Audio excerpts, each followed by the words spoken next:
بسم اللہ الرحمن الرحیم۔ رمضان کے روزوں کی فرضیت قرآن مجید سے ثابت ہے۔ اللہ تعالیٰ نے حکم دیا ہے کہ جو شخص بھی ماہ رمضان پائے وہ اس میں روزہ رکھے۔ فمن شہد منکم الشہر فلیصم، سورہ البقرہ کی آیت نمبر 185۔ روزہ رمضان کا شمار اسلام کے بنیادی ارکان میں ہوتا ہے۔ اس کی اہمیت کا اندازہ حضرت ابو ہریرہ رضی اللہ عنہ سے مروی ایک حدیث سے ہوتا ہے کہ جس میں کہ نبی صلی اللہ علیہ وسلم نے ارشاد فرمایا، من افطر یوما من رمضان فی غیر رخصت رخصها اللہ له لم یقض عنہ صیام الدہر کلہ وان صامہ۔ یہ حدیث ترمذی، ابو داؤد اور ابن ماجہ میں آئی ہے، یعنی جس شخص نے بغیر کسی عذر کے رمضان میں ایک دن روزہ نہ رکھا، وہ اگر زندگی بھر روزہ رکھے تو اس کی قضا نہیں ہو سکتی۔ علامہ البانی نے اس حدیث کو ضعیف قرار دیا ہے، لیکن امام بخاری نے اس کو اپنی صحیح میں کتاب الصوم باب اذا جاء فی رمضان کے ترجمۃ الباب میں نقل کیا ہے۔ اس میں فی غیر رخصت کی جگہ من غیر عذر ولا مرض کے الفاظ آئے۔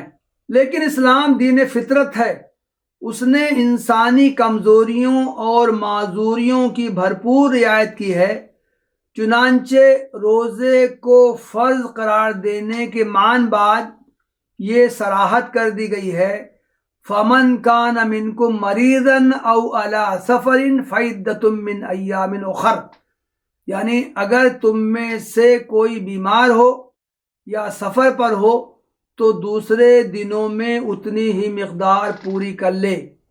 یہ سورہ البقرہ کی آیت نمبر 184۔ اگلی آیت میں پھر اسی ٹکڑے کی تکرار ہے، وہاں ساتھ ہی یہ صراحت بھی کر دی گئی ہے کہ اس رخصت کے ذریعے اللہ تعالیٰ کا مقصود بندوں کے لیے آسانی پیدا کرنا ہے۔ یرید اللہ بکم الیسر ولا یرید بکم العسر، اللہ تمہارے ساتھ نرمی کرنا چاہتا ہے، سختی کرنا نہیں چاہتا۔ مریض کی 3 حالتیں ہیں۔ اول، اس کے لیے روزہ رکھنا ممکن نہ ہو، ایسے شخص کے لیے روزہ نہ رکھنا واجب۔ دوم، وہ روزہ رکھ سکتا ہو لیکن اس صورت میں اس کے مشقت میں پڑنے اور ضرر لائق ہونے کا ظن غالب ہو، ایسے شخص کے لیے روزہ نہ رکھنا مستحب ہے۔ سوم، اس کا مرض ایسا ہو کہ اس کے ساتھ روزہ رکھنے کی صورت میں اس کے مشقت میں پڑنے اور ضرر لاحق ہونے کا ظن غالب نہ ہو۔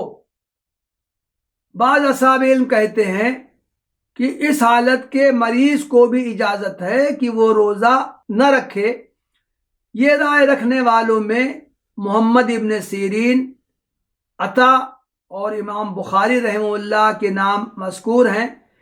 یہ حضرات کہتے ہیں کہ اللہ تعالیٰ نے حکم روزہ سے استثناء میں مطلق مرض کا تذکرہ کیا ہے، اس لیے عرف عام میں جس کو بھی مریض کہا جاتا ہے اسے روزہ نہ رکھنے کی اجازت ہے، خواہ اس کا مرض جس نوعیت کا بھی ہو۔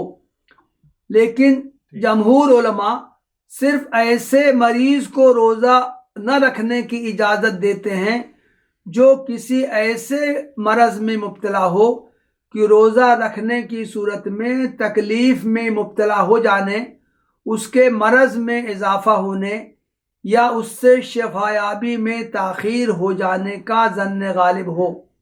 علامہ ابو بکر جساس رازی حنفی نے مختلف فقہا کے اقوال نقل کیے ہیں کہ روزہ نہ رکھنے کی اسی صورت میں اجازت ہے جب ضرر لائق ہونے اور مرض بڑھنے کا اندیشہ ہو۔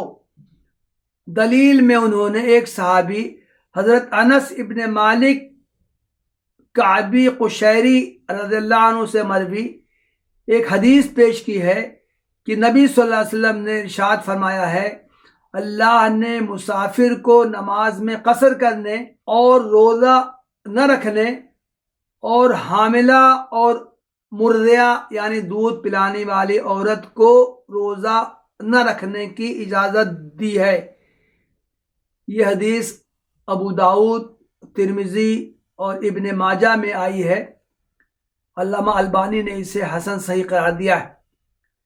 اس حدیث سے وہ یہ استدلال کرتے ہیں کہ حاملہ اور مرضیہ کو یہ رخصت اس وجہ سے دی گئی ہے کہ روزہ کی صورت میں انہیں اور ان کے بچے کو ضرر پہنچنے کا اندیشہ ہے، اس لیے جو لوگ ان کے حکم میں ہوں ان کے لیے روزہ نہ رکھنے کا جواز اندیشہ ضرر سے متعلق ہوگا۔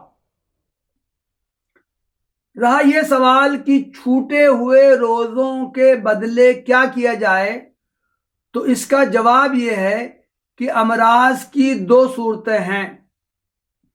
بعض امراض وقتی اور عارضی ہوتے ہیں، علاج کے بعد ان کے زائل ہو جانے کی امید ہوتی ہے، جبکہ بعض امراض کا زندگی بھر کا ساتھ ہوتا ہے۔ ایسے مریض جنہیں اپنے مرض سے افاقہ پانے کی امید ہو، انہیں قرآن نے دوسرے دنوں میں ان کی قضا کرنے کا حکم دیا ہے، لیکن جن امراض کے زندگی بھر دور ہونے کی امید نہ ہو، ان میں مبتلا مریضوں کو فدیہ ادا کرنا چاہیے۔ ایک روزہ کا فدیہ صدقہ فطر کے برابر ہے۔ وآخر دعوانا الحمدللہ رب العالمین۔